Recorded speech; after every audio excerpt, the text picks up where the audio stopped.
of Boaventura de Sousa Santos, a thoughtful sociologist and critical thinker, who challenges us to not to forget the continued colonial occupation of Palestine and the whole question of hope therefore. And he posits hope in international civil society, but hope lies with our brothers and sisters in Palestine and Israel and all of us. It is in the same spirit I remember the whole struggle for peace, justice, and revelation that is in Palestine, with which many of our brothers and sisters are also linked. Here I especially remember a young student from USA. Her name is Rachel. Rachel, she came to, her name is Rachel Corey, and who gave her life in defending a Palestinian home in Gaza. On 16 March 2003, she was crushed to death in front of a bulldozer. And I have dedicated a book I have edited on creative research to Rachel Corey, among others.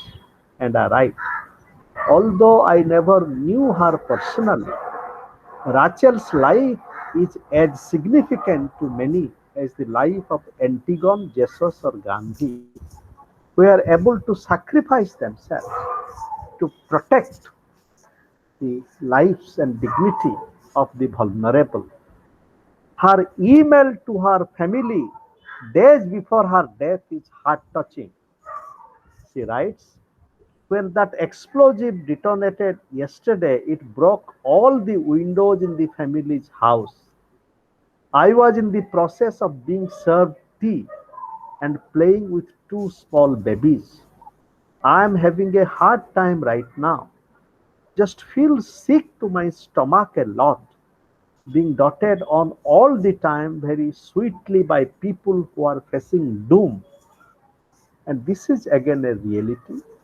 What Rachel wrote on 15 March 2003, in the very difficult circumstances of life and death, the warmth of people of uh, Israel and Palestine, ordinary people, you and me, is something that keeps us going. Honestly, a lot of time the sheer kindness of the people here, coupled with the overwhelming evidence of the willful destruction of their lives, makes it seem unreal to me. I cannot really believe that something like it can happen in the world without a bigger outcry about it. It really hurts me again, like it has hurt me in the past, to witness how awful we can allow the world to be. And I also remember the poem, I would like to present you the poem Jerusalem by the Palestinian, who is also considered the national poet of Palestine, Muhammad Darwish, who has really inspired many people around the world to identify both with the suffering and the hope of our brothers and sisters in Palestine. I have met many people around the world who hold so dear Muhammad Darwish in their heart. And Muhammad Darwish writes,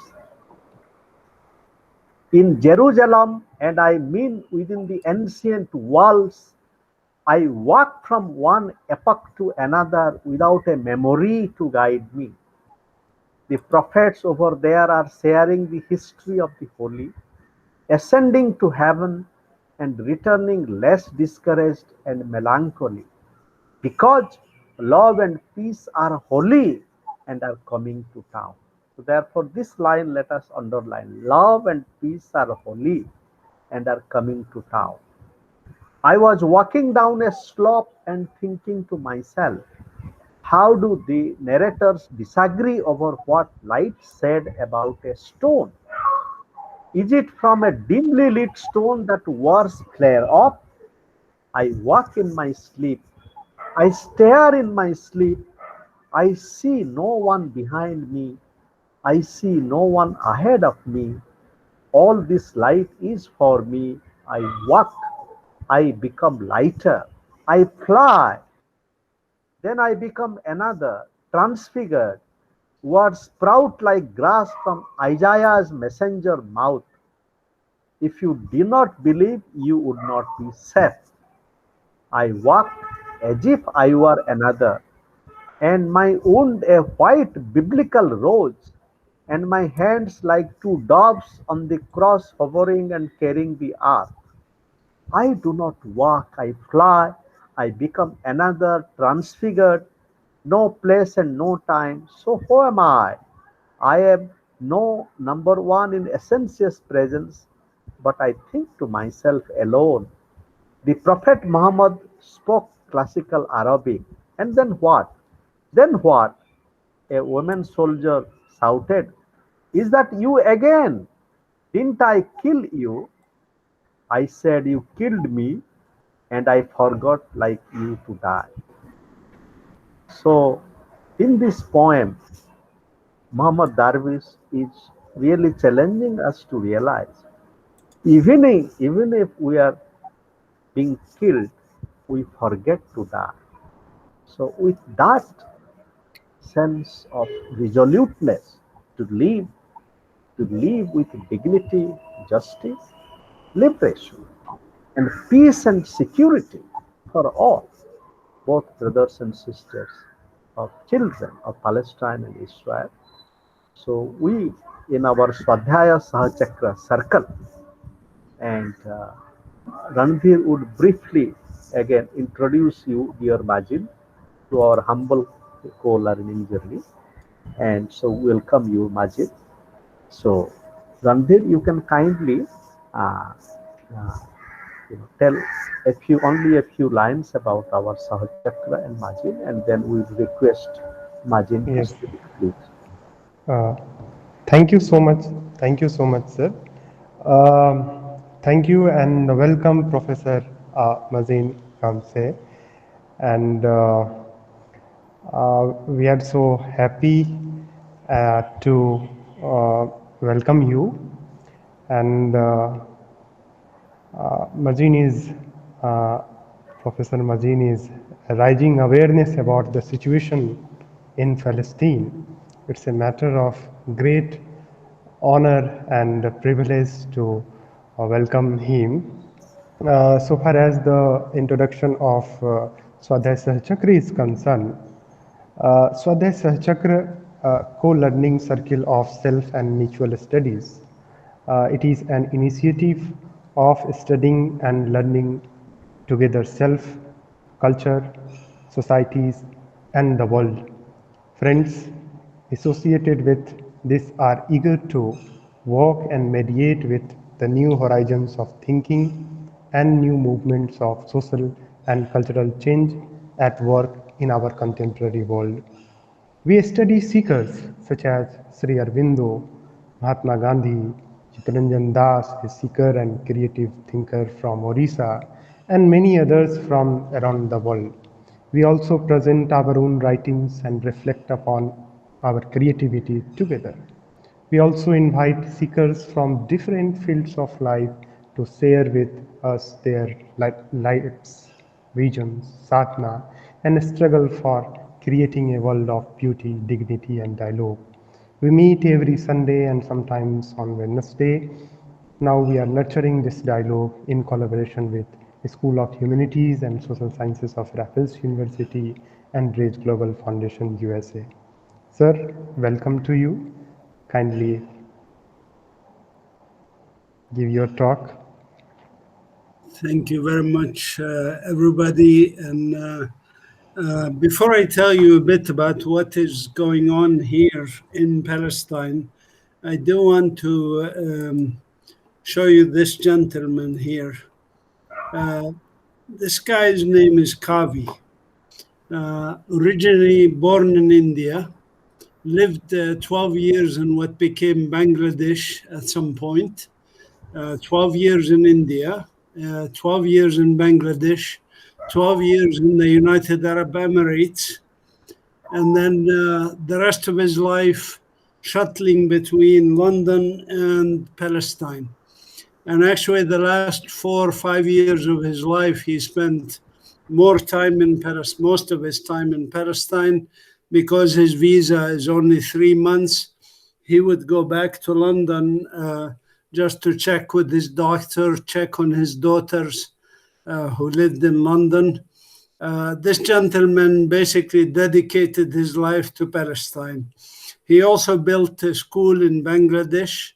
He was a philanthropist. He went around Palestine helping Palestinian students with paying their tuition to the university. And he also loved poetry, including, he would read poetry in Hindu and Arabic, in other languages, and English, of course, Shakespeare and so forth. He loved the Arabic poetry of Tawfiq Ziyad, and he made this sign, which you see here on the right. I hope everybody can see my screen. That he would pass this poem by Tawfiq Ziyad, which is about "Here we stay."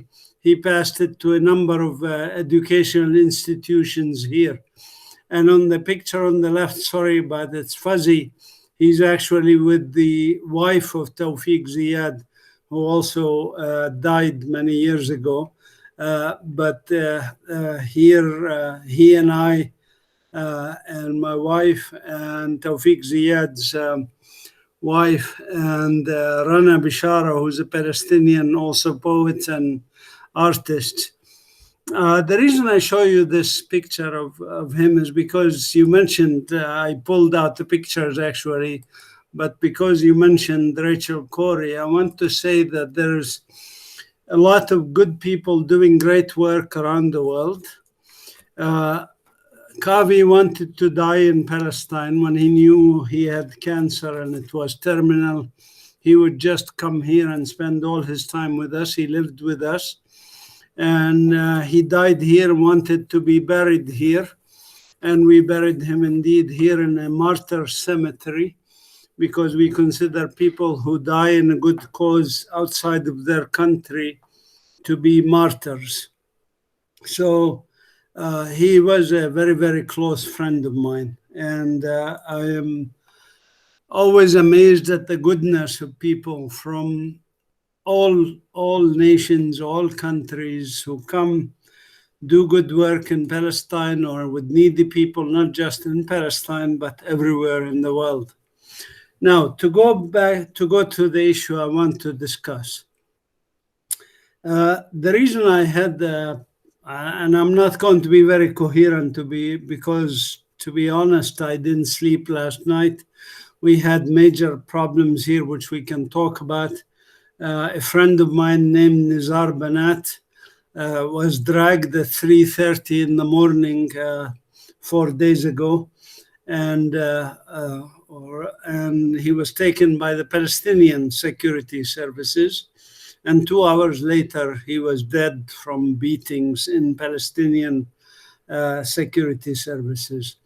And I'm ashamed to say that we have a Palestinian Authority that has become a server of the occupation, in many ways similar to what happened in India under the British occupation, when there were very wealthy Indians who collaborated with the British occupation. This is not unusual in world struggle against oppression, and we can talk more about it. But I do want to give, for the sake of you, those of you who are new on this subject, a very quick rundown of the situation here. I am not going to make it a history lesson. I'll make this very brief in 5 minutes. We are here in the Fertile Crescent, where humans first developed agriculture. Agriculture independently developed in other places, including India, but it was much later than in Palestine. In Palestine, this Fertile Crescent, which is where our ancestors lived and developed agriculture, developed civilizations. That's why the Fertile Crescent is considered the cradle of civilizations. These are the people, the native people. This is a picture of my great-grandmother walking down the steps of the old house in Beit Sahur. We are also very proud that our ancestors, Aramaic-speaking Canaanites, developed the alphabet that's used in Arabic and in Latin, in what became English, of course. So Arabic actually didn't develop in Arabia or in Yemen or anything. It was by southern Canaanites in Jordan, what's now Jordan and Palestine. We are also a cradle of religions. As you know, there are many religions here: Baha'i, Druze, Muslims, Christians, Jews, Samaritans, and so on. They practiced their faith according to what they thought is right. And for hundreds, perhaps thousands of years, we've never had any problems between religions here. There were attempts to use religion only very minor times. For example, the Crusaders attempted to use Christianity to justify the political ends that they wanted, and the same with Zionism. By the way, my own family is mixed family. My father's Greek Orthodox Christian. My mother's Lutheran Christian. I married a Chinese American woman whose family is Buddhist. My son was born in the US and he is not a believer in any gods or anything. So we're a mixed family. The Christians who happen to be my ancestors actually fought with the Muslims and the Jews against the Crusaders in 1100 AD, when the Crusaders tried to make this country monolithic. This country is not monolithic. This is a picture in 1932 in Palestine, where you can see religious and secular leaders and gathering to basically protest the British occupation and the British Balfour Declaration. And you can see that the background of the people in there are various religions, various ethnicities, black, white, men, women, secular, etc. This is who we are. The project that lately was going to change this country, tried to change this country and make it into a monolithic country with one dominant religion or something, was called Zionism. And Zionism, I don't want to make it, again, a history of Zionism, but Zionism in its last major convention, 1966, said that's what we want. We want a Jewish state for the Jewish people.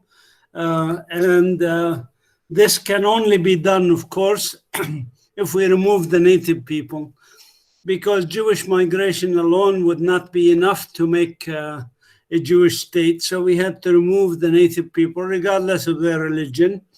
Unless their religion happens to be Jewish, then they're welcome to stay. But this was supported by the French and the British. The British through the people like Mark Sykes or Balfour, in the French through George Picot and Cambon, who supported these projects. The result was very clear. 500 Palestinian villages and towns were destroyed, the largest ethnic cleansing after the Second World War.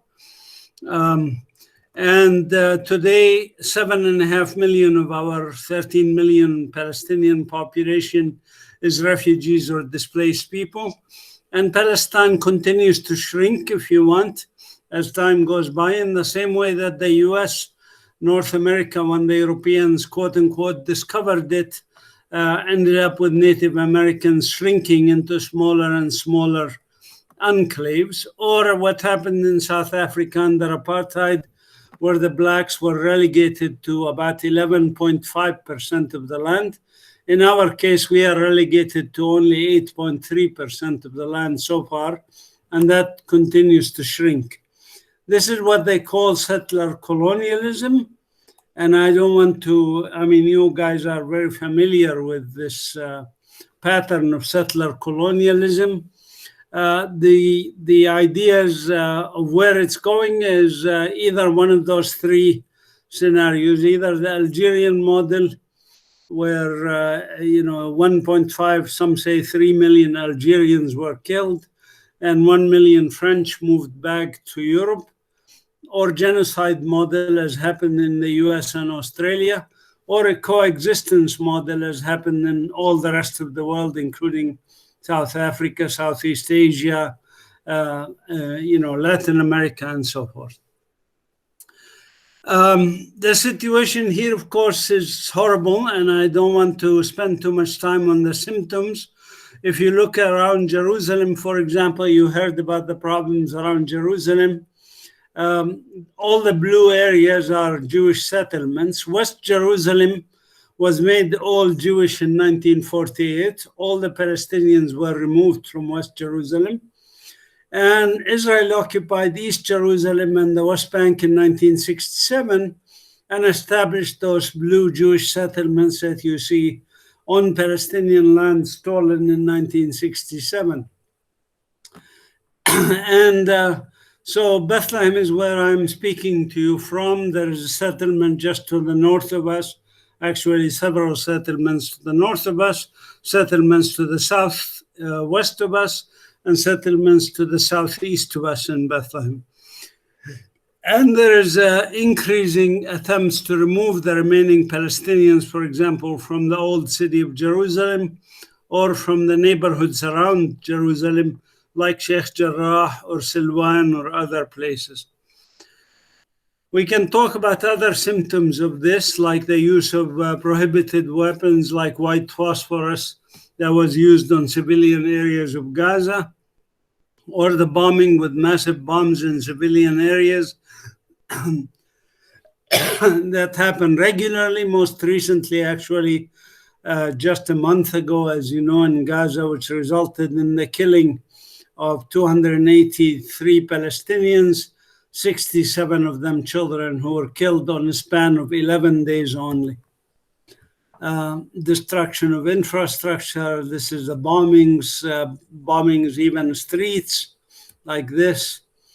And this doesn't spare anybody. Nurses were killed. I know some of these people, by the way, who were killed. But anyways, even handicapped people were killed. Even babies, children, press people, nobody is saved. So far, over 100,000 Palestinians have been killed since the foundation of the Zionist project and establishment of the Jewish state of Israel. Over 800,000 of us have been killed, and over 900,000 have been imprisoned. There is, of course, legal and international conventions that apply here, but nobody obeys them. And Israel seems to be above the law because there's a very strong Zionist lobby around the world, including, I dare to say, in India, which is why you have a prime minister in India who is very supportive of Israel, unlike earlier prime ministers and so forth, because Israel built a very strong lobby in India, just like they did in the US and elsewhere. I myself was arrested many times, of course, and beaten and so forth. I will stop here, and then I do want to, since I mentioned what's happening now with the Palestinian Authority, I do want to make a few comments about that. And also I wanted to make a comment about linkages of struggles between here and in India. Let me just stop presenting. Okay, let me just say about the issue of linkage and why it's important. The struggles around the world are all connected. This planet, as you know, is in danger already because of the proliferation of weapons of mass destruction like nuclear weapons, chemical and biological weapons, like the density of human population and the connectivity that has positive aspects, but that also has negative aspects. like the spread of pandemics like the COVID-19, etc. COVID-19 also is connected to climate change, as you know, because these are called zoonotics. They come from animal viruses to humans, etc. But also our susceptibility to these pandemics is related to our inequality and Hello. yes. Sorry. Hello. Shall I continue? Uh, Can you hear me?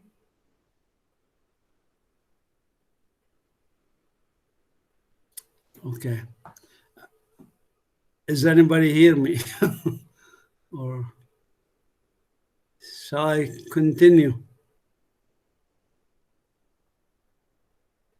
Hello? We can hear you. Please continue. Okay, Mazin, thank please continue. Sorry. Yeah. So I was going to say, you know, the susceptibility to pandemics is also connected to this. For example, the reason you had more deaths in North Italy than in South Italy is because there's a lot of pollution in North Italy, an immune depression that's due to the consumerist culture that they have, neoliberal consumerist capitalist culture that they have imbued on us, makes us more susceptible to pandemics and to cancer and other diseases. So all of these things are connected. And when we talk about the oppressors, who are the oppressors? The oppressors, when you think about it, who's the best friends of people like Benjamin Netanyahu, Prime Minister of Israel? It was Donald Trump, it was Modi, it was Bolsonaro in Brazil. You know, Bolsonaro in Brazil basically committed genocide against his people. These are the people who are our enemies. They are our collective enemies because they don't care about people. They care only about themselves. And they try to use fear and division to make us fight each other, whether by religion or by caste or by other systems, instead of thinking about how we can all, as humans, as the species Homo sapiens, how we can save this planet from self-destruction. So this is about connectivity. I want to just say this and make sure you understand my position on why I think your struggles are my struggles and vice versa. The second point I want to bring up is what's happening here in terms of now. In 1988, the Mahmoud Abbas So, was, dear Majin, I yeah, wish to make you a request. okay, Some of our friends are from Odisha, and it is helpful to translate your thought for 5 minutes. okay, Is it go ahead. okay? And I request the generosity of our friends from outside Odisha to help our brothers and sisters in Odisha. You know, I will translate it for 5 minutes, then we will go. So, Okay, Amaro, I'll stop here because, yeah, that's enough, I think. Go no, ahead. no. Then after my translation, I would request you to continue your proposed presentation on contemporary Palestinian Authority, and would like to hear more from you. So, ଆମର ଭାଇ ଭଉଣୀ ମାନେ ଆଜି ଆମର Palestine ବିଷୟରେ ଆମେ ଆଲୋଚନା କରୁଛୁ। ଆପଣମାନେ ନିଶ୍ଚୟ ଜାଣିଥିବେ ଯେ ପାଲେଷ୍ଟାଇନର ଯେଉଁ ଯନ୍ତ୍ରଣା, ଯେଉଁ ଦୁଃଖ, ଏବଂ ଆମର ଆରଥର ବି ଇସ୍ରାଏଲ ବିଷୟରେ ଆଲୋଚନା ହେଇଥିଲା, ଏ ସମୟରେ ଆମେ କିଛି କଥା ମନେ ପକେଇବା।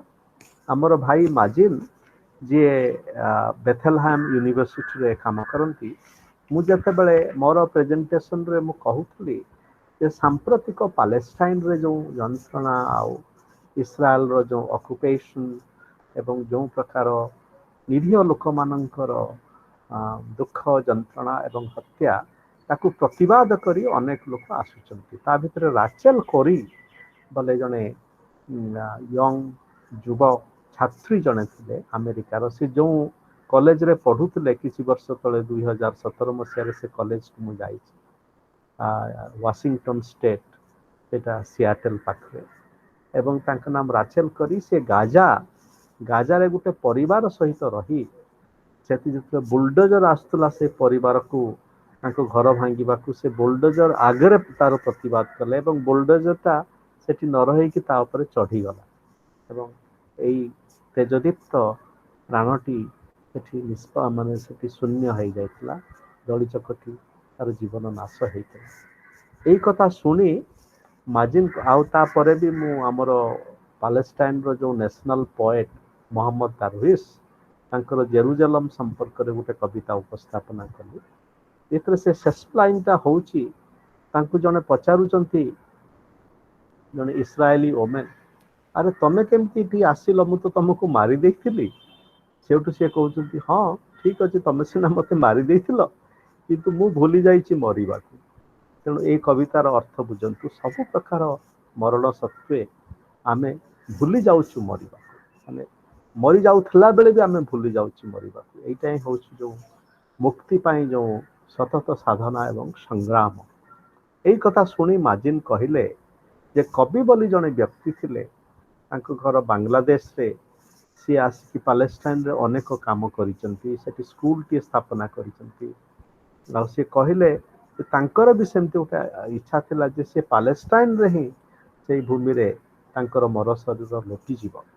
ଯେତେବେଳେ ତାଙ୍କୁ କ୍ୟାନ୍ସର ହେଇଥିଲା ତ ଦେଖିଲେ ଯେ ତାଙ୍କର ଅନ୍ତିମ ଦିନ ଆସିଯାଉଛି, ସେ ପାଲେଷ୍ଟାଇନରେ ଆସିକି ଆମର ବନ୍ଧୁ ମାଜିନଙ୍କର ସହିତ ରହି ଏବଂ ତାଙ୍କର ମର ଶରୀରକୁ ମାଜିନ୍ ହିଁ ଏକ ନିକଟବର୍ତ୍ତୀ ଯେଉଁ ମାନେ କବର ସ୍ଥାନରେ ବା ଆମେ ଏମିତି କହିପାରିବା ବିଶ୍ରାମ ସ୍ଥଳରେ ତାଙ୍କୁ ଦେଇଥିଲେ।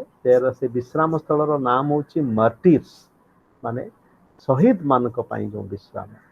କବିର ମାଜିନ୍ କହିଲେ ଯେ ପାଲେଷ୍ଟାଇନ ପାଇଁ ଯେଉଁମାନେ ବି ସାରା ପୃଥିବୀରୁ ଆସୁଛନ୍ତି, ତାଙ୍କର ହୃଦୟର ସହିତ ଆମ ସହିତ କାମ କରୁଛନ୍ତି, ଆମେ ତାକୁ ପ୍ରକୃତରେ ଶହୀଦ ବୋଲି ଭାବୁ। ଏଇ ଯେଉଁ ଏନସିଏଣ୍ଟ ପାଲେଷ୍ଟାଇନ, ଏଇଟା ଆମ ମାନବ ସଭ୍ୟତାର ଗୋଟେ ଆଦିବିନ୍ଦୁ।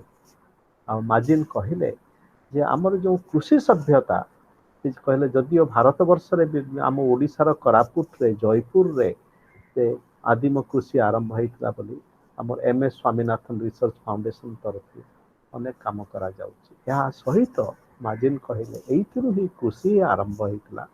ଆଉ ତା ସହିତ ଯେ ପ୍ରକୃତରେ ସବୁ ଧର୍ମର ଲୋକମାନେ କେମିତି ସାଙ୍ଗ ହେଇ ରହିବେ। ପାଲେଷ୍ଟାଇନରେ ୟୁହୁଦୀ ଧର୍ମ ଆରମ୍ଭ ହେଲା, ତାପରେ ଖ୍ରୀଷ୍ଟିଆନିଟି ଆସିଲା, ତାପରେ ଇସଲାମ ଆସିଲା ଏବଂ 1932 ବେଳକୁ ଆଉ ଯେତେବେଳେ ବ୍ରିଟିଶ ଅକୁପାଏ କରିଦେଲା ପାଲେଷ୍ଟାଇନ, ସେ ଗୋଟେ ଭାରି ଦୁଃଖଦ ଇତିହାସ।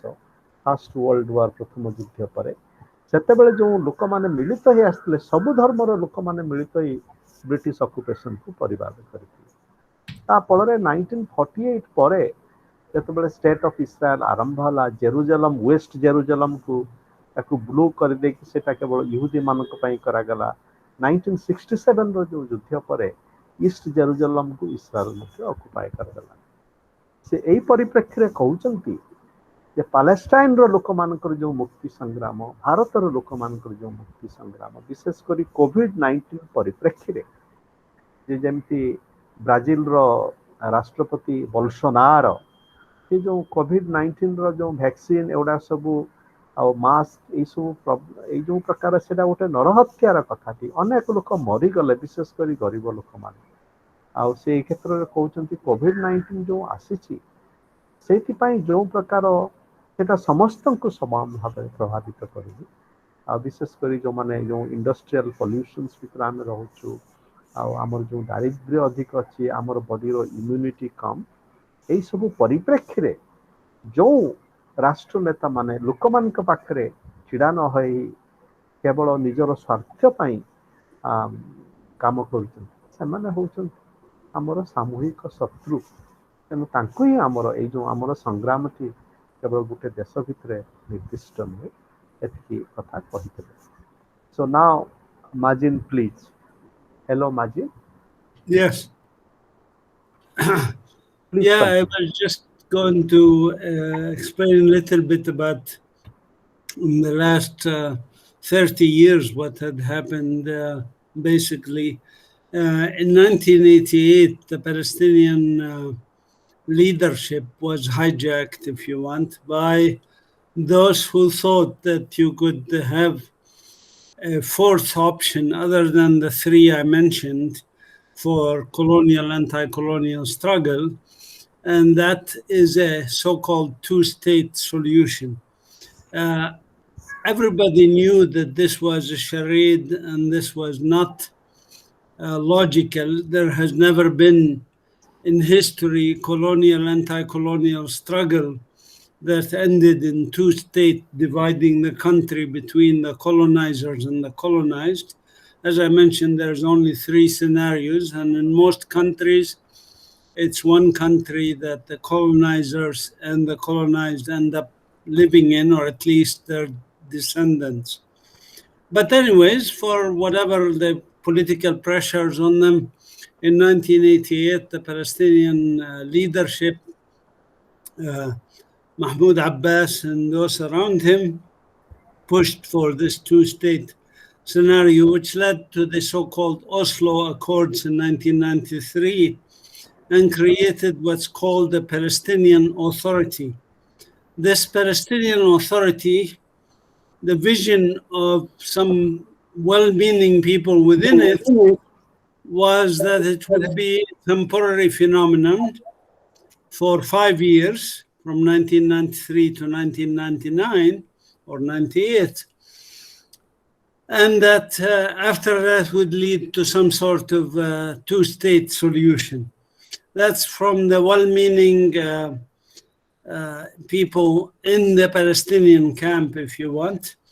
From the Israeli side, everybody knew that this was to create a Palestinian Authority to act in the same way that the Vichy government in France acted when France was under the German Nazi occupation. They created the government that's to police the French. Basically, French police allegiance to the Nazis serving the Nazi occupation. So there was total misunderstanding of what this leads to, and it was understood by most intellectuals, friends of mine like Edward Said and others, who wrote about this, that this is the worst thing to happen to Palestine since the Nakba, or ethnic cleansing, of 1948. But anyway, the Palestinian Authority was created, and it became a burden on the Palestinian people, and it became a collaborator with the Israeli occupation in suppressing dissent and suppressing even very peaceful demonstrations. Like yesterday in Ramallah, many friends of mine were injured, many were beaten with sticks, etc., by the Palestinian police, some of them dressed in civilian clothes, and so on. And it's very, very painful for me, of course, when I see that. As I told you, I was arrested by the Israelis many times. I was beaten by the Israelis. But that's understandable. You know, they're the colonizers. So like when you were under British rule, you expect the British to behave like that. But when your own people do this to you, it's really very, very painful. And it makes one really question things. And this is the whole idea anyway. So I came back from the United States in 2008, so I've been back almost 13 years. And I have lost more than 20 of my friends in the struggle, personal friends who died not of natural causes, but unnatural causes like beatings or shootings or houses bombed on top of them.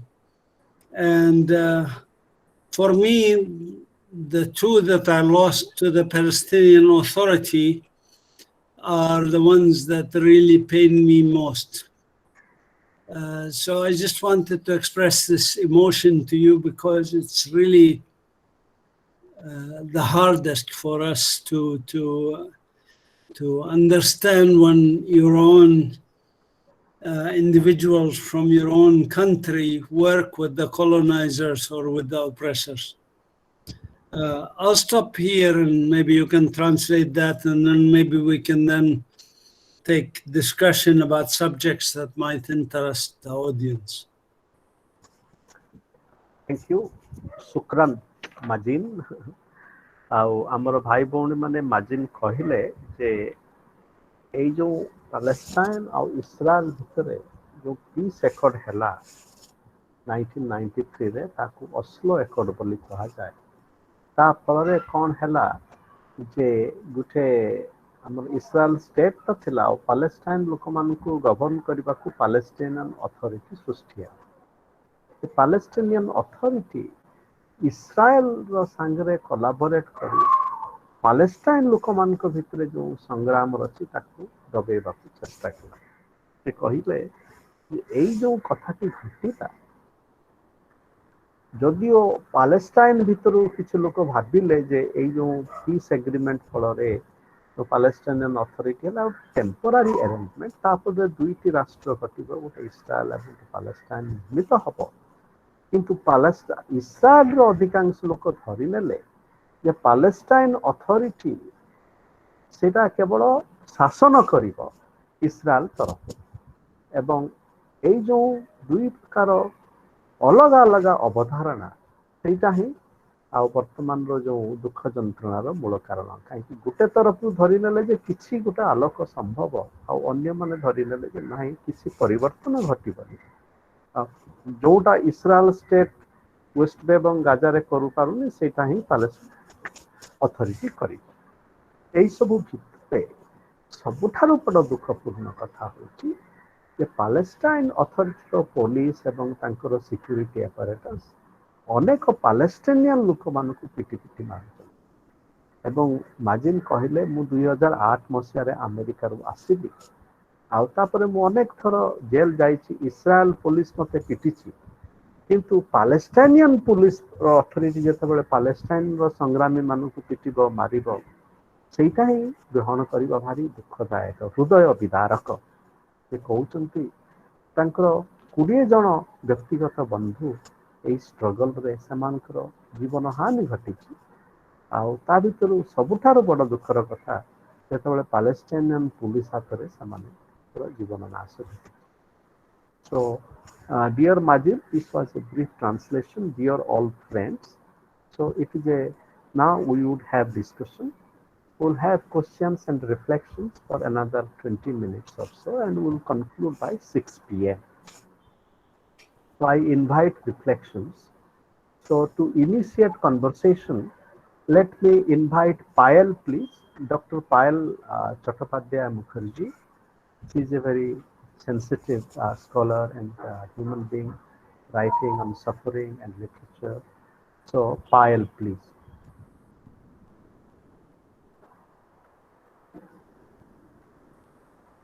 Hello, Payal.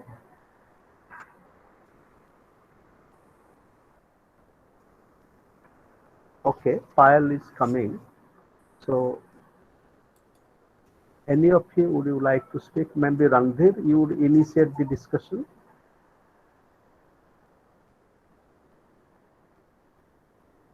Randhir?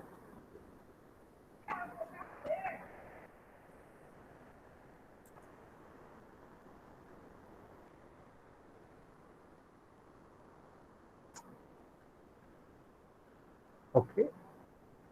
Anybody else, would you like to speak, please?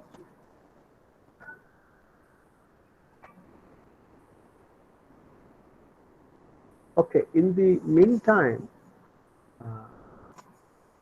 maybe Mazin, you can kindly tell a little more about, in this very difficult situation, so how our brothers and sisters of Palestine are living. This is my first query. For example, in Bettelheim, in West Bank, and then how is the situation in Gaza? So we get an impression that the situation in Gaza is maybe different from the situation in West Bank, and this kind of intergroup kind of difficulty between Fatah and Hamas, and it is with all these difficulties, what are still the forces of unification for Yeah. I mean, I was on the phone with people in Gaza earlier today. We have collaborations with some groups in Gaza. I don't want to leave the audience here feeling depressed a little bit. Maybe that's why there aren't many questions. There is a lot of positive things that are happening, including, for example, in our community here in Bettelheim, we're now doing summer camps for children, and at the museum, and we are teaching them about nature conservation, about respect. We say there are 3 levels of respect. First, respect for ourselves. Second, respect for other human beings, regardless of their background or religion or whatever. And third level is respect for nature. When we teach them about these respects, or we allow them to learn about them on their own, we notice a huge difference and a huge positive attitude. So they grow their own vegetables and fruits. They take care of each other. They have empathy and compassion. And we are working with people in Gaza in the same way. We have an institute in Gaza called Haidar Abd Shafi Center that we are working with.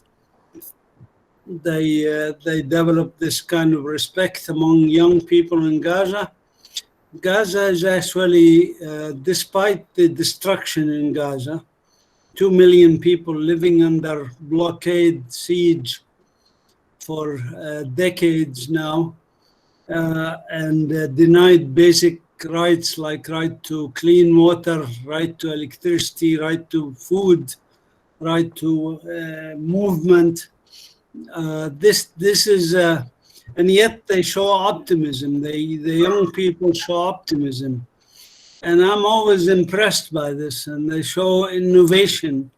One girl I know in Gaza even invented a method to make bricks from the bombed buildings, the dust, the powder that comes from destroyed buildings, to make bricks from it and build again, or to use car tires for all sorts of activities and functions and linings and so forth, recycled plastics, and so on and so forth. So I'm by nature optimistic. I'm sad there's loss of life, sad that there's destruction of property, sad that there is hatred and racism in the world that makes people hate each other because of their religion or because of something else, that the elites try to pit us against each other.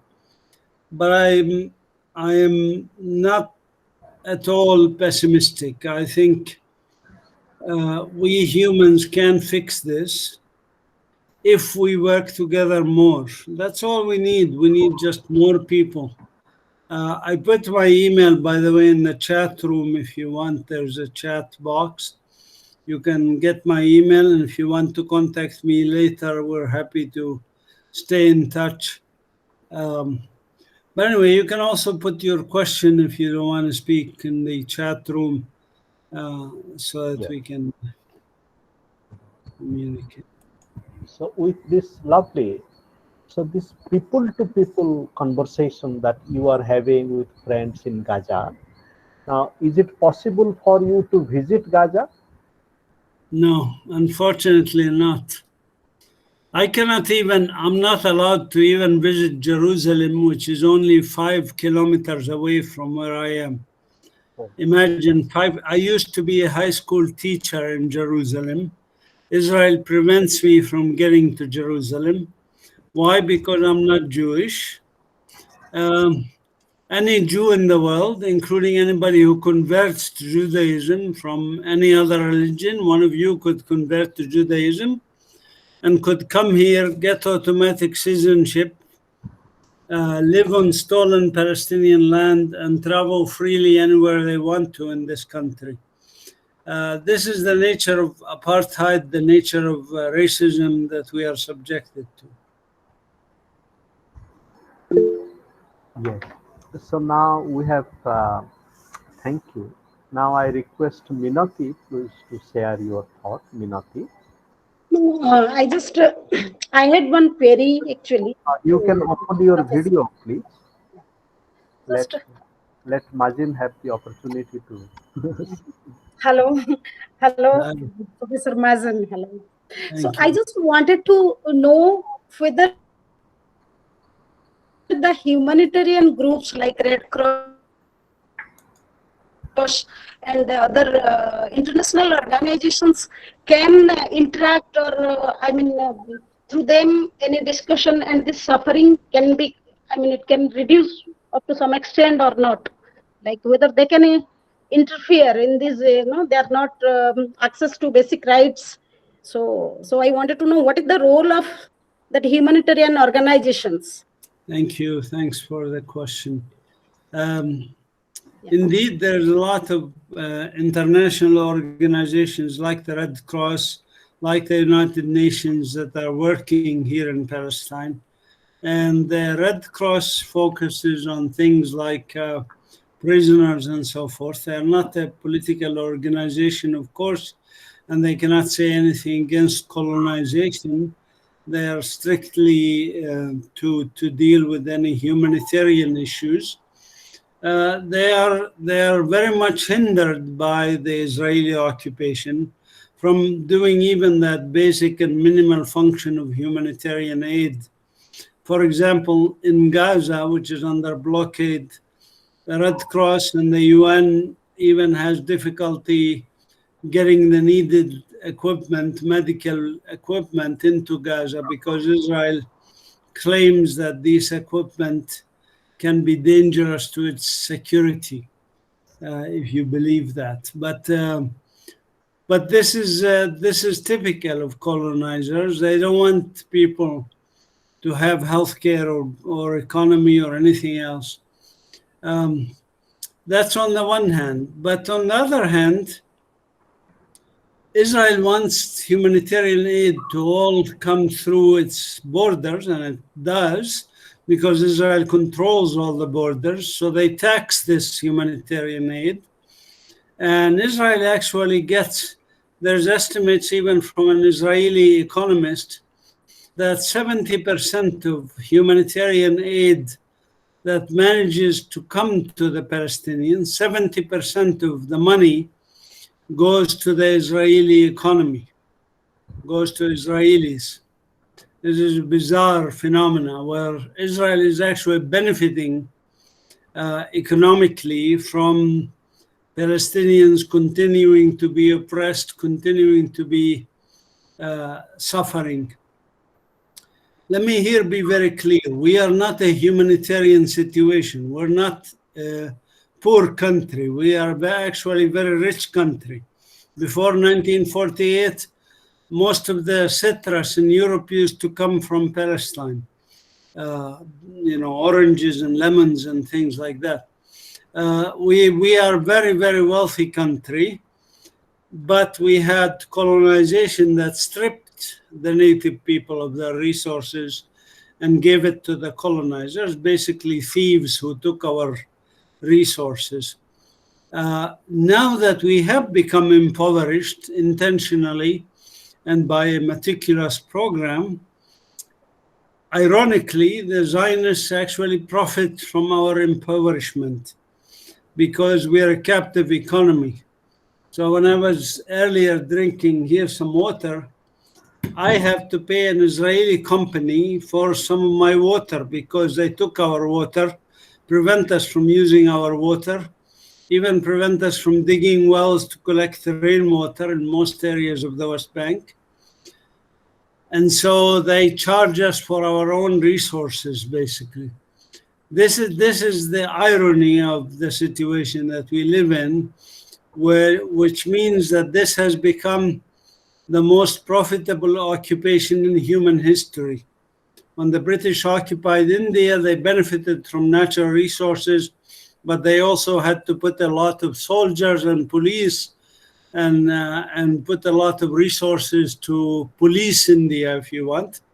In our case, the international community, especially the US, pays the cost of the occupation, and Israel reaps the benefits. Thank you, Mazin. So we have now Randhir and then Bipin Bhai who have raised their hand. In the meantime, Randhir and Bipin Bhai, and then I also request Professor Sanjay Kumar who is with us. So, Dr. Sanjay, are you listening to me, please? Thank you for joining. I request you to kindly be ready and share your thoughts. So, I now request Randhir, please.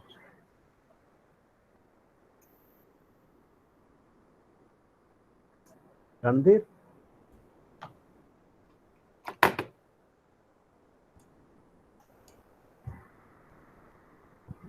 Okay. I do not know. Unmute. Randhir? Okay, as Randhir is coming, so Bipin Bhai?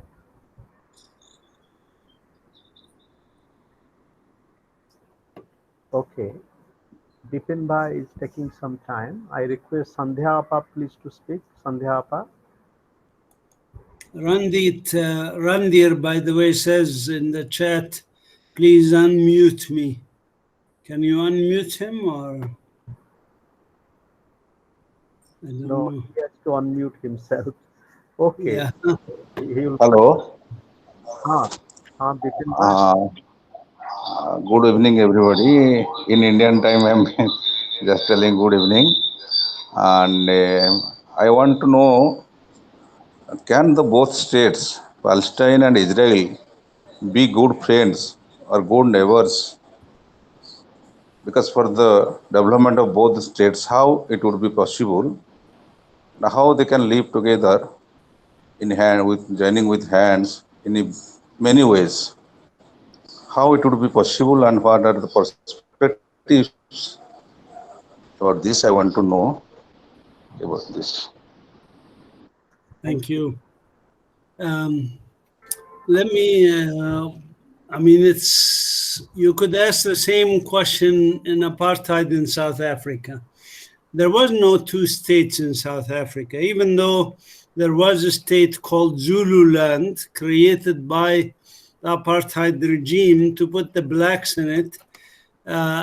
You see, Israel is not a country that's separate from Palestine. Israel was created as a colonial state on top of Palestine, on top of what the geography of Palestine. It is not like there's two states next to each other. There is a Palestine geographically, used to be multi-ethnic, multicultural, multi-religious society. Came this Zionist movement that wanted to make it not like that and make it a Jewish state of Israel. So you cannot talk about the two parts as somehow two parts. It is an oppressor, a colonizer versus the colonized, oppressed people. In South Africa, we didn't say, can the white state coexist with the black state or have peace with the black state of South Africa?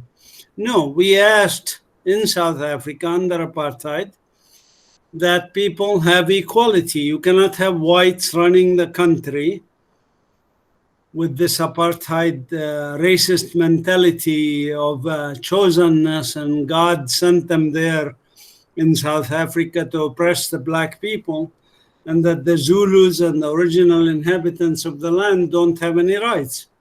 What we insisted on in the international community is that there would be human rights, number one.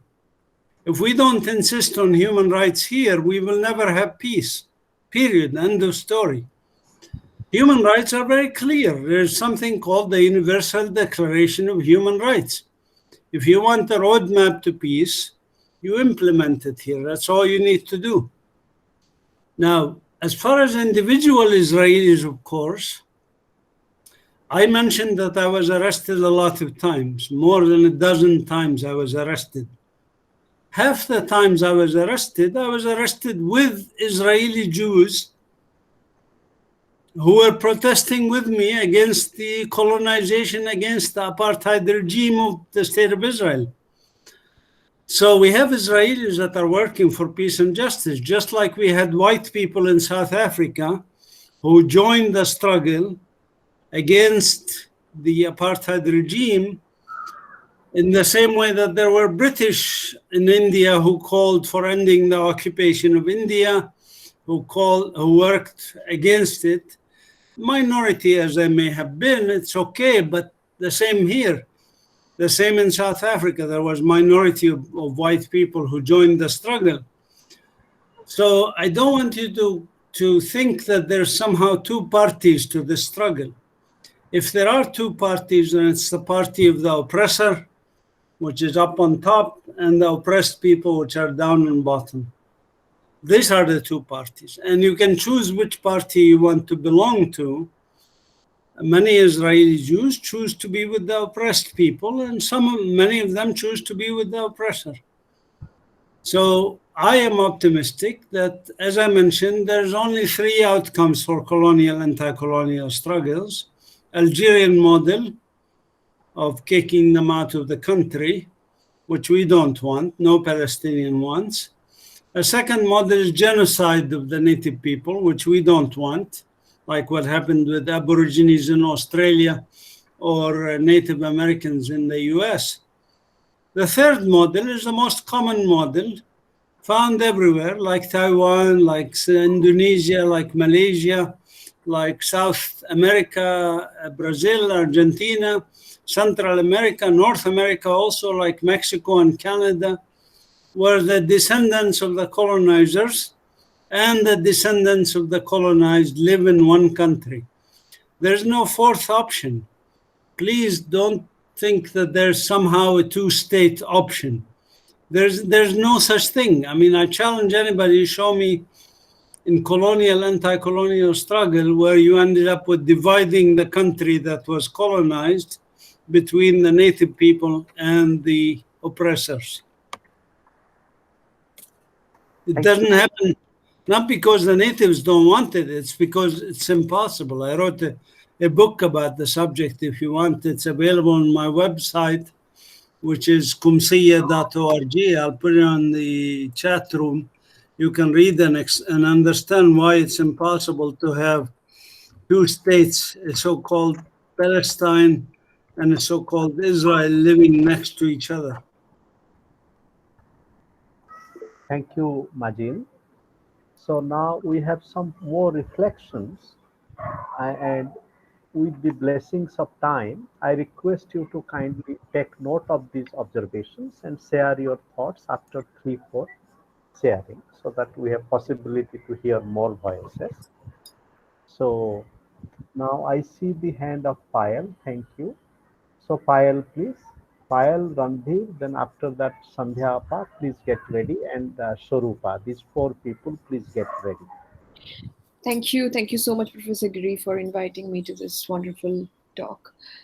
Professor Mazin, I was listening to your talk very minutely, and there is a very simple curiosity that I have, that because Jerusalem is a place where it is a multi-ethnic, multicultural land, a lot of shared histories, and people from different communities stay there. So in education, while educating children, is the focus mostly on different kinds of histories, philosophies, and literature provided to them, or there is some kind of what is the rationale, and how is the curriculum planned? Because this land belongs to different kinds of people.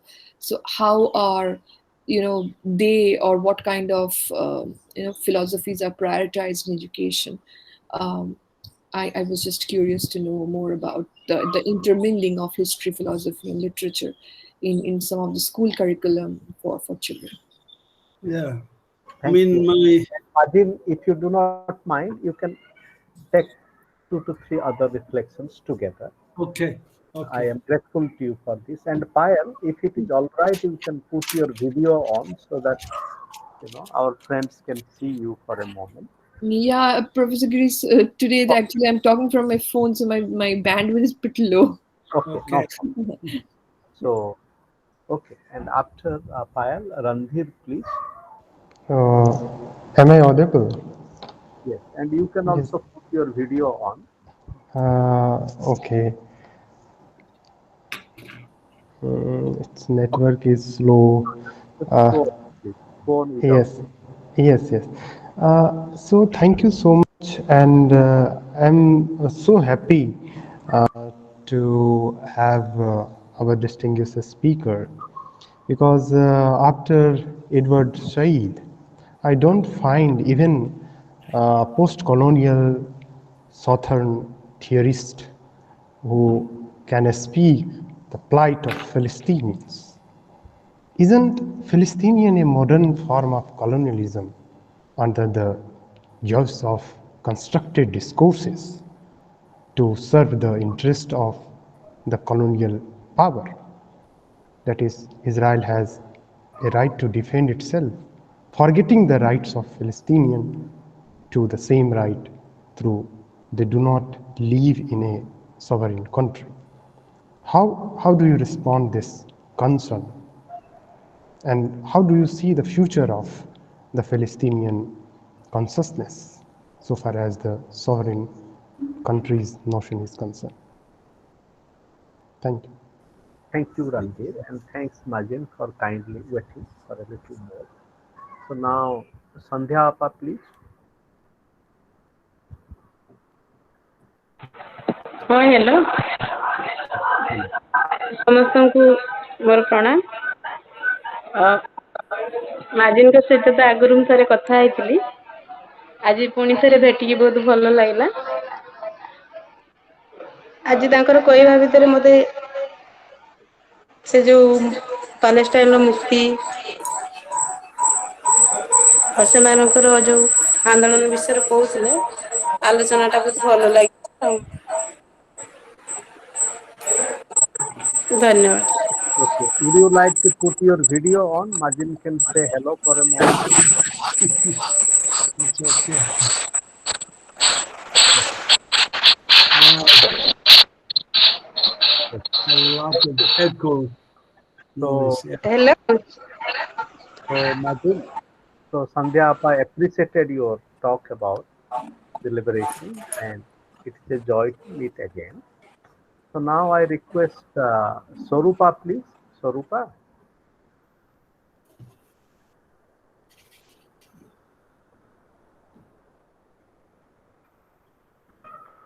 Please be quick, Sorupa.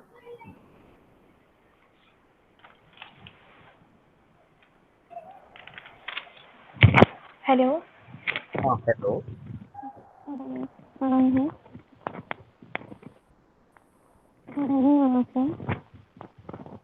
Yeah, we hear you. There's a little echo. Sorry. I have very limited background and knowledge on Palestine problem. However, information I gathered from books, from you, and other sources. Let me speak a few words with it and express my views. As all of us know, Palestine and Israel conflict is more than half century old. Various efforts have been made by different countries to resolve this crisis. So far, there is no significant progress due to lack of sincerity, or maybe the time has not come. Some people may say that behavior of Israel is due to its ego, that might is right. Most of the countries with genuine goodwill wants that there must be justice for the Palestinian people. There are some other countries those who are blocking a peaceful solution. In my view, maybe that reason loss of human life from either side is not good for the humanity as a whole. In this situation, a lasting peace can be established by peaceful means only, not by military strength or terrorism. Let us pray. We shall sincere heart for quick solution, so that West Asia can have a peaceful atmosphere and faith of progress can be available to a large chance humanity. Every faith has its own positive value, but no faith should not work against love of humanity. The key expectation here is love and peace.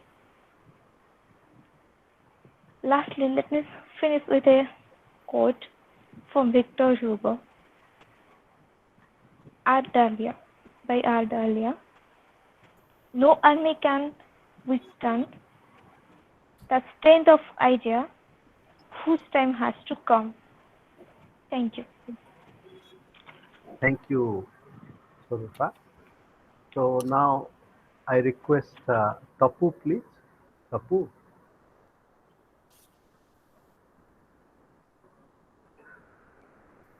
Okay, Tapu is coming. In the meantime, Minati, please. Minati. I have already asked the question. I have the poetry to read only something if it is. Okay, we'll do it at the end after. Yeah. Or maybe you present your poem, then Mazin would listen and give some reflection. So. Okay. Just 1 minute. I will. Just it is by the today's subject is about the Palestine, but I have linked it to our country's own place, Kashmir. The situation is almost same, not same, but it is almost like that. So that one I have tried. It is not so good, but still I will share it with all of you.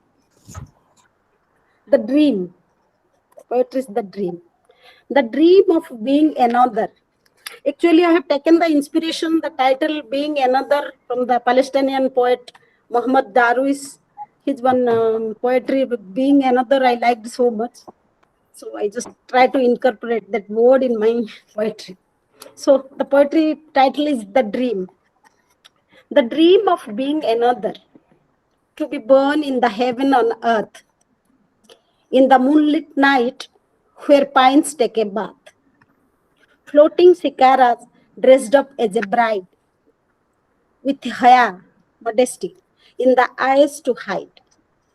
Snow-clad mountains kiss the clouds, flocks of sheep crossing the roads so proud. But today, silence is ruling the valley. Boot sounds, sirens are also so early. Doors are locked with invisible lock. Souls have turned numb in shock. Summer has come and gone. The wooden walls have met none. The streets have become so violent. The whispering brooks are silent. Now a tiny lamp of hope burns to light up the dark days. Sun in the horizon behind the clouds with its shining golden rays. Thank you. Thank you, Minati. Very, very deep indeed. And it connects to so many common things, the river, the oppression, the silence, and the hope. So now I request Mazin to kindly share your thoughts. Thank you. Can you translate for me what Sandhya said? Because she spoke. I means actually modesty, and that I did not get. That's a Hindi word. I did not get a proper English for that. I mean, Anantavai or somebody also can, if you know, they can translate. Haya means. I got the questions of Swarupa and Randhir and Payal, but I didn't get the question of Sandhya. Now, yes, so I just said that Sandhya Appa, she appreciated your presentation. She didn't raise a Okay. specific question. She was very happy to listen to Okay. you again. Okay. And Thank you. All right. Let me start by reiterating that this is not a complicated problem. This is a very simple human problem. It's a problem that existed from the dawn of humanity. It's a problem called colonization. And as you know, humans, now that we have destroyed this planet, we are even talking about colonizing Mars, you know. If we go to Mars and colonize it, I hope there's no life on Mars that will be impacted by our colonization. The situation is common. Every single country on Earth has been colonized or has colonized other countries, which leads me to the issue, Payal, that mentioned about education and understanding each other and all this stuff. I think it is very, very simple also. When the British came here in 1918, they acquired the mandate of Palestine in 1920, and they immediately appointed the Zionist ruler of Palestine. And this ruler, his name is Herbert Samuel, who represented the Zionist movement. He segregated schools. He separated schools. I'm talking about public schools. Now, I don't mind when people have private schools. They can have a Catholic, Muslim, Hindu, whatever school when they are private. But public schools should not be segregated, in my humble opinion. This person segregated public schools in 1921 in Palestine and put the Jewish children under the rule of the Zionist propaganda machine, basically, so that they can wash their brains. And all the other religions were left in separate public schools. This was the first rules of apartheid that was put here by the British, not by Ben Gurion or by leaders after 1948. It was put here by the British, segregating, making people think that they are different or they have different interests. And this is classic for oppressors, divide and conquer. I'm sure you are familiar with this also concept in India with the British. But anyways, this is what they do. And so the educational systems, which have become segregated, have resulted in a system of education for the elite, quote unquote, chosen people of the Jewish people, and everybody else who's considered subhuman being, not deserving of food, water, housing, whatever. This is all it is. Now, if I can simplify it even further to say that colonialism is like somebody coming to your house at the point of the gun, shooting your brother, then at the point of the gun, making you and your family leave the house and live in the basement, and then coming later and kicking you out of the basement. So you go to a neighbor's house, you live in a neighbor's house, and then they keep shooting at you and they keep trying to oppress you, and eventually you throw a stone at them. And they call you terrorist, of course, and they get the international community to support them in stealing your house. This is what happened here. It's as simple as that. I cannot make it any simpler than this. So when you are thinking about what it takes to solve this problem, it's very simple. The local people have said repeatedly, we are willing to share. We have no problem against immigrants. You're welcome to come here. You're welcome to live with us. Palestinians have always welcomed immigrants. You know, we have an Armenian quarter in Jerusalem because we have Armenians. After the Armenian Holocaust, they came and lived here. We welcome them. We live together, Christian, Muslims, Jews, Armenians, everybody. We have a problem with somebody who says, I don't like this many types of people. I like it to be Jewish. This is the problem. This is the educational racist mentality that pervades the Zionist project from its inception until today. And that is why to solve it, you have to address this chosenness and racism that's inherent in colonialism. And that can be done, as I mentioned. You are able to bring people together, educate them not to be racist, educate them that we are all fellow human beings, we can live together.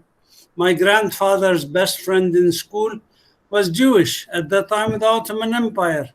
We had no problem. We had a minority of Jews, 3%, 15% Christian, 80-some% Muslim. We lived together. We had no problems. There were problems in Europe and other parts of the world. Maybe even in India there are problems. We never had this problem of ethnicities or religions or anything else. The problem came with ethnic cleansing when they kicked us out of our homes and lands.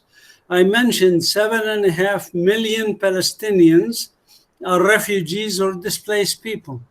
If you want peace, you have to start with allowing people to return to their homes and lands. As simple as that. Respect human rights. That's what you need to do. Thank you so much, Professor Mazin. I completely appreciate your answer. Thank you. Thank you.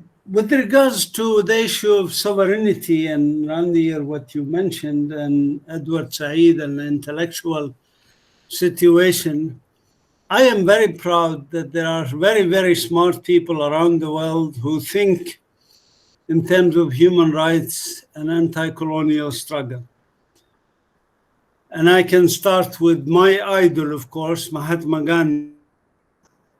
Palestine. I urge you to read his writings about Palestine because we share the same principles. Principles like natives have a right to their land. That's what Mahatma Gandhi said. The Arabs have a right to live in their country. You do not have a right, even though, let's say, Jews in Europe are discriminated against. This was Mahatma Gandhi writing before the Nazis, of course. They were discriminated against before the Nazis, for hundreds of years, if you want. But he said, just because you're oppressed in your own country doesn't give you the right to go take somebody else's countries. It doesn't give a Jew from Europe, a German Jew or a Polish Jew or any other Jew in Europe, the right to come and steal my land just because he was oppressed in his own country. And Mahatma Gandhi said you have to fight against discrimination wherever you are. So they should fight against discrimination. I would fight with them, and I do. But you cannot come and steal somebody else's land who had nothing to do. We Palestinians had nothing to do with what happened to Jews in Europe or in Russia, for that matter, Russian pogroms. As I said, we were living in our country peacefully, Jews, Christians, Muslims, others. So why do we pay the price for what the Nazis did to the Jews or to Gypsies or anybody else for that matter, to communists? I imagine if the communists of Europe said because we were discriminated against by the Nazis, we want to have a nation state of communists. So let's European communists go to Libya, I don't know, or Egypt, and kick the people out of Egypt and have a communist state in Egypt. It does not justify oppression of other people. So that's all. And intellectuals, whether Edward Said or Mahatma Gandhi or Martin Luther King or anybody else, have said the same thing. Oppression in one place does not justify going out and oppressing other people. It never did. So that's all we ask for is basic human rights. I am optimistic that this is what's happening. More and more people are seeing the truth. more Indians, more South Americans, more Europeans, more Americans even. In the US, there's now a movement that's growing every day for boycott, divestment, sanctions from Israel, just like we did with apartheid in South Africa. And we should do that. And India should also boycott Israel and boycott Israeli apartheid because you are facilitating oppression if you allow bigots like Netanyahu and the oppressors to come to India and have businesses as usual. It's not business as usual when you have an apartheid country. There's an international convention against the crime of apartheid and racial discrimination. We should all obey it.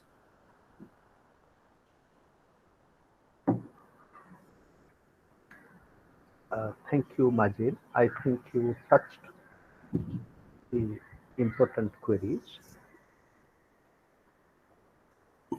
And so, dear friends, slowly we are coming to the end of our conversation.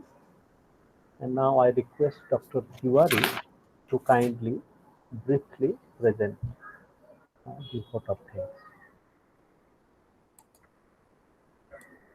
Sir, thank you very much. And before I proceed for vote of thanks, I have also a couple of observations. Am I allowed to share? Briefly, please. Yes, sir, definitely briefly. We have I have been hearing time and again from our distinguished speaker that sir is an optimistic person, and two optimistic statements I will quote and then I'll appreciate for vote of thanks. Particularly a few couplets of Iqbal in Hindi I would like to recite.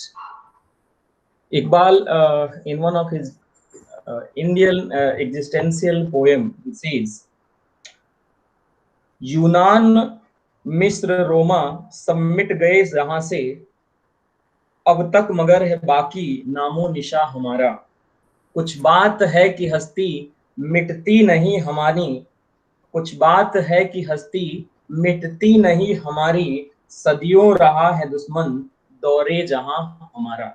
So that line is very relevant in case with Palestine also, because they need to be optimistic, and definitely they have their rich culture and no outsider can deteriorate it.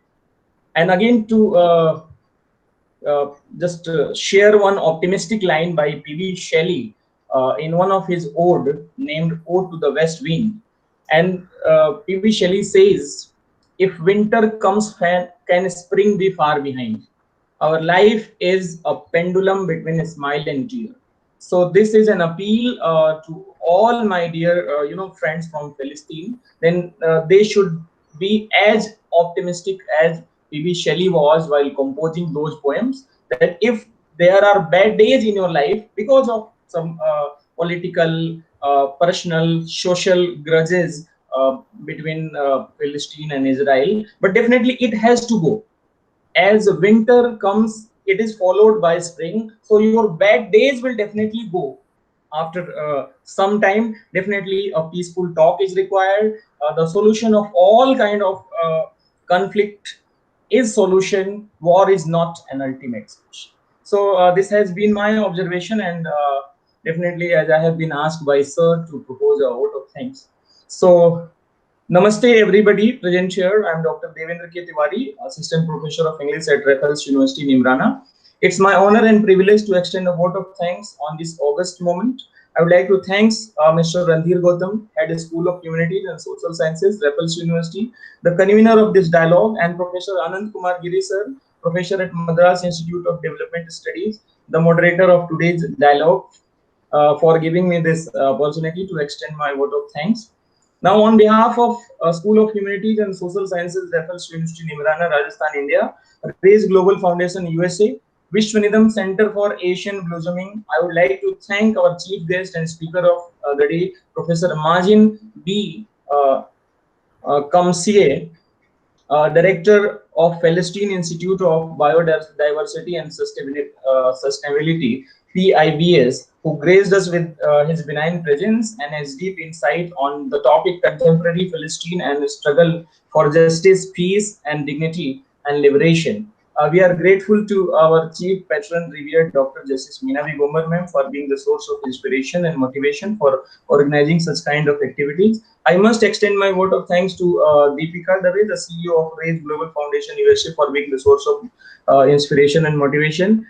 And definitely, I would like to convey my vote of thanks to Professor Anand Giri sir, the honorary trustee of Vishwanidham Center for Asian Religion, Puducherry and Chennai. I'd like to thanks Mr. Professor Divakar Goli, Honorable Vice Chancellor of Raffles University.